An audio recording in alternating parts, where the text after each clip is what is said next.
my Uncle Marvin's camera. It was an Army issue camera from World War II. Uncle Marvin would sit down with me and show me the things he brought home from the war and tell a little story about them. But probably a lot of the photos he took, we don't have. But those that were more meaningful to him, he brought home. He created an album with it.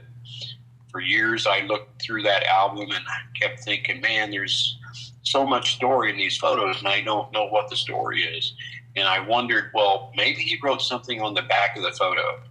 And about 2 years ago, I finally decided I don't care if it's going to tear up the photograph album any longer. I'm going to get the photos out and look to see if there's something written on the back.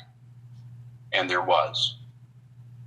I can't be sure who he wrote the notes to, but I think they were to my father because of some of the clever brotherly kind of talk it seemed to have in those notes.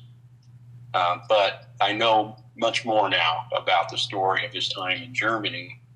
The 14th Armored Division their mission was a part of a land force to break the Siegfried Line in Germany, the last line of defense for Germany. So the pictures tell a story, the camera tells a story. The camera was something that I was aware of as a child because Dad would borrow it, bring it home, and take our family photos with that camera.